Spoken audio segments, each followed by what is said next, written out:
Making music is my favorite thing to do. I can find inspiration as I experience life, pursue spiritual growth, especially when I'm surrounded by my friends and family.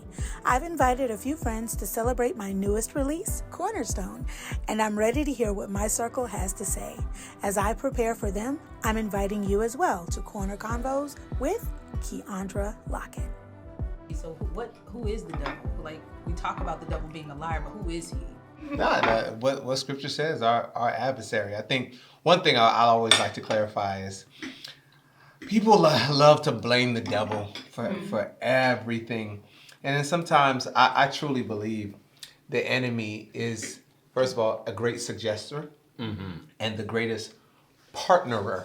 I made up a word right there. The enemy loves to partner with our trauma, loves to partner with our vices. Yes. And all the times we would say, the devil made me do it. While that is false, to a certain extent, there is a partnership that happens. The enemy has, there are strategies that the kingdom of darkness use to watch us and to see how things have played out from our childhood. And he knows those weak spots. That's why when he came to tempt Jesus, he didn't come when Jesus was at full strength. He came when Jesus had fasted for 40 days and 40 nights. The plan is to steal so that he could kill something, the foundation, the roots, and your anchoring, so that in the end you could lose all hope and find yourself in this self-destructive place. And that's what gives glory to the enemy, not just giving you a bad day. But you know what? Something you said in there was so powerful. Like there's a partnership that happens. Because honestly, the devil doesn't manifest typically as like the angel on one side, the devil. It manifests in folk. I find that the way that we all, and I'm going to use everybody at this table because I'm sure that we all guilty of this, the way that the devil presents himself to most of us is as the enabler.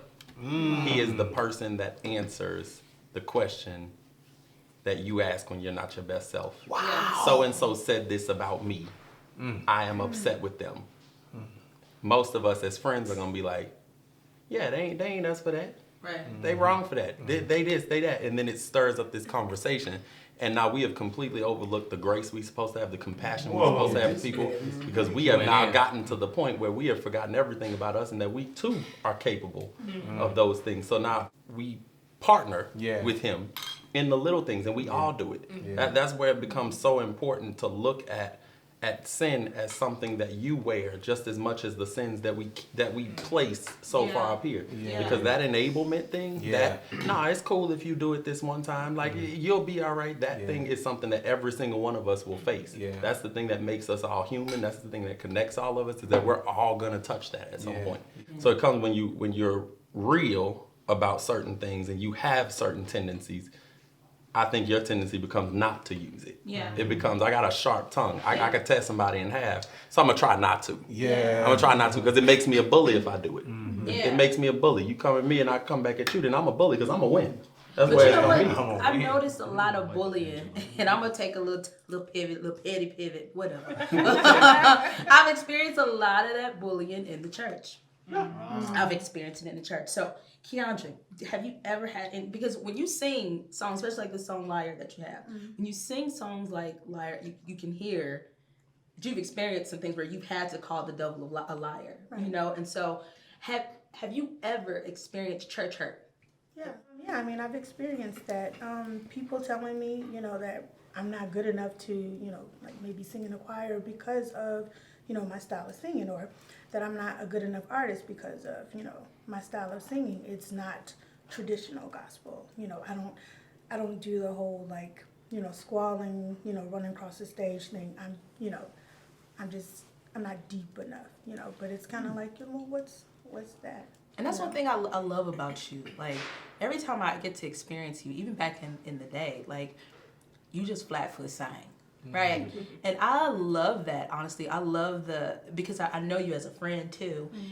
And I know that you're more reserved, you're more shy, but you will tell like it is. But when you sing, you just flat foot sing. Like, how folks be saying, like, you just flat foot sing. She don't do all that extra stuff. Like, what goes through your head when you are actually, like, what is something that gives you the confidence to be able to stand there flat foot and say, this is who I am, this is how God made me? I mean, well, it's just the fact that I can sing. And Wait.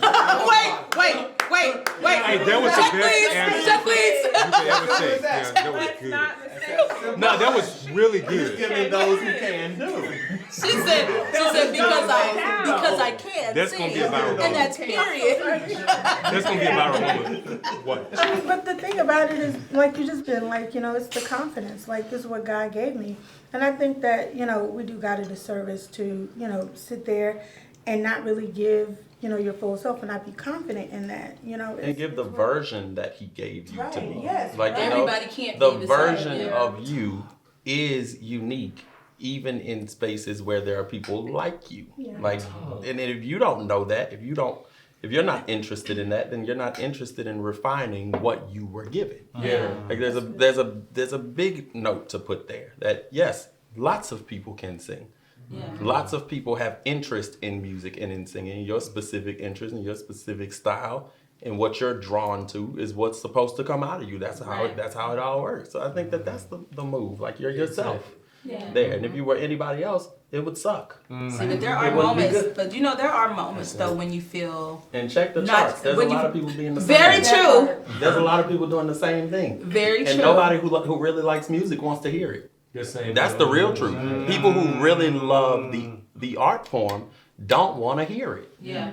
And make fun of it. Let's go a step further and make fun of it. And we don't care what you're singing about. Right. We're gonna make fun of it. We're making fun of the sound. We're making fun of the gimmick. We're making fun of the assimilation to an idea that doesn't translate into a score of music. Yeah. It's not music. Yeah. It's a joke. It's something else. It's a game.